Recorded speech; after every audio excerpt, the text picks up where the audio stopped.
মাননীয় স্পিকার, এটা একটা প্রতীকী প্রস্তাবনা। আমরা এখানে কারো বাজেট আটকিয়েও রাখতে পারবো না। সংখ্যা আমাদের কম, আমরা হা ভোট বলি আর না ভোট বলি সেটা এখানে ম্যাটার করে না। সরকারি দল যে ভোট বলবে সেটা হ্যাঁ এর পক্ষে বলুক আর দায়ের পক্ষে বলুক, আপনি সেই দিকে রায় দিবেন, সেটাই এখানকার বাস্তবতা। কিন্তু এখানে কিছু বিষয় বলে রাখা প্রয়োজন। পানি সম্পদ মন্ত্রণালয়ের একটা কাজের আওতার মধ্যে অনেকগুলো কাজ রয়েছে এবং এই সরকারের অন্যতম একটা গুরুত্বপূর্ণ প্রচারণার বিষয় হচ্ছে খাল খনন করা। আমরা দেখেছি যে সরকার গঠন করার পর থেকেই খাল খননের একটা মহা উৎসব চলছে দেশব্যাপী। সেই খাল খনন করতে গিয়ে কোথাও সেখানে মেশিনের ব্যবহার হচ্ছে, কোথাও জনবলের ব্যবহার হচ্ছে এবং কোথাও কত কিলোমিটার খাল খনন করা হচ্ছে, কোনো বিষয়ই এখনো পর্যন্ত স্বচ্ছ কোনো পরিসংখ্যান এই সংসদে কিন্তু উপস্থাপন করা হয় নাই। এখনো পর্যন্ত আমরা জানি না যে আসলে কতটুকু পরিমাণ খাল খনন করা হয়েছে।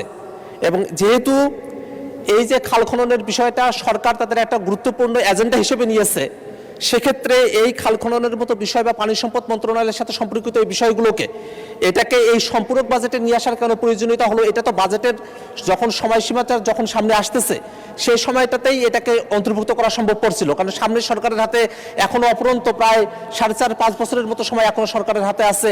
তখনই এটা মূল বাজেটের সাথে এটা অন্তর্ভুক্ত করা যেতে পারতো। কিন্তু বরাবরই যেটা হয়, বাজেটের সময়টাতে এক ধরনের বাজেট পেশ করা হয় এবং সম্পূরক বাজেট যখন আসে তখন একভাবে সেটাকে সমন্বয় সাধন করা হয়, যাতে করে এই বাজেটগুলোর সেই অর্থে কোনো আর হিসাবপাতি থাকে না।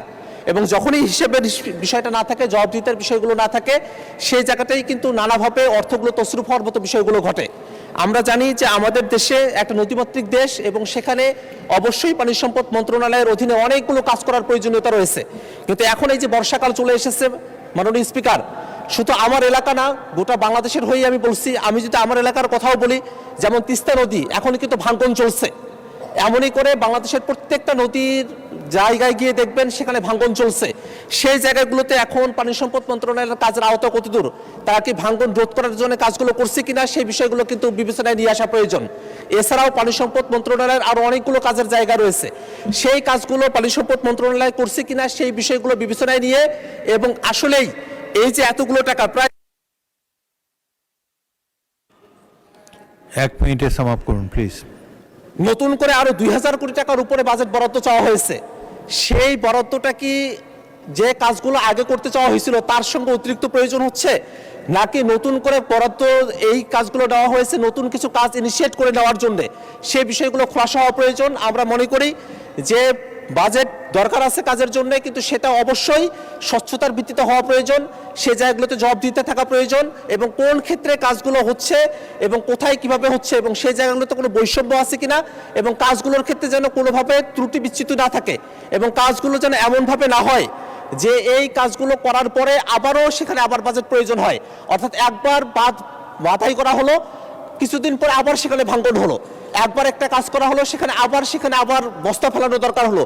এইভাবে যদি বারবার যদি কাজ করা হয় সেখানে বারবারই অর্থ প্রয়োজন হবে, সেখানে বারবারই দেশের টাকা নষ্ট হবে। আমরা সেই ধরনের ব্যবস্থাপনা চাই না, আমরা একটা সুষ্ঠু ব্যবস্থাপনার মধ্য দিয়ে কাজ চাই মাননীয় স্পিকার।